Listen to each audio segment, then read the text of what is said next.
Bal Harbour, Florida, 1991. Why did I agree to come back to Florida? I mean, I'm 55, not 75. It's not like I'm itching to spend the rest of my life doing battle with the claimers at Calder or die of a stroke watching highlight. They're putting me out to pasture here. 65 grand a year in the condo are fine, I guess, but a man's got to live. Louis the Finger calls me up at 3 o'clock in the morning on a Sunday. Johnny, we're pulling you out. Louis, I say, my numbers are running 20,000 strong a week. My clients have got more faith in me than the Pope. And what are you calling at 3 o'clock for? The rates are cheaper. And by the way, I can sign you up for MCI's Friends and Family program. It'll save me $20 a month.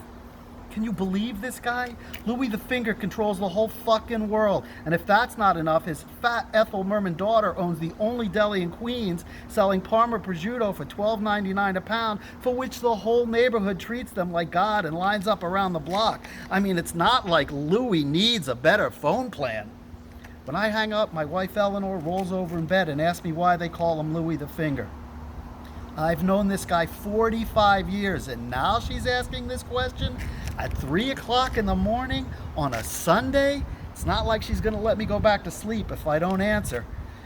It was like this, Eleanor, I say, propping myself up. In 1950, Louis Fricaro was playing the horses at Hialeah and losing his shirt. Louis and Carla, the DeVitos, Big Al Raymond, and his wife, my parents, and I are all spending a month down there. I was in short pants, but I knew my way around the racetrack.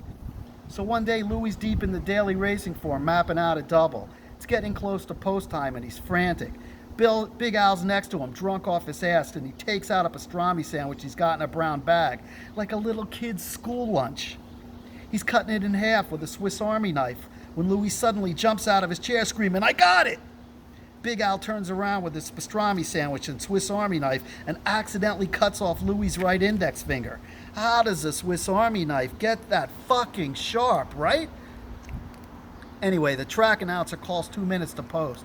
Louis, blood gushing out of the finger hole, heads for the window.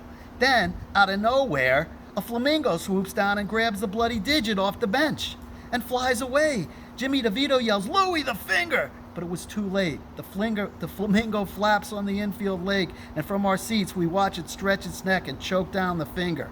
And that's how we got the name Louis the Finger. You're joking. No, Eleanor, it's 3 o'clock in the morning. I'm not joking. And if you think that's unbelievable, we didn't even leave the track. After the first race, Louis goes to the first aid room there and comes back with a roll of gauze. In the second race, Louis watches his long shot win by 7 while squeezing this bloody fucking gauze ball over his hand. The bet pays like $400, and Louis uses the money to buy himself a hard rubber fake finger to attach to his hand. You're serious? It looks real, you know, but I get the creeps even giving him a handshake. That rubber finger doesn't curl around your hand with the rest of the fingers. You're joking.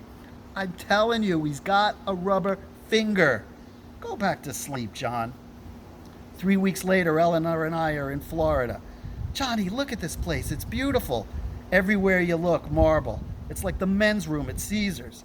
Eleanor, half these people are dead. You mean they're half dead? It's a fucking mausoleum.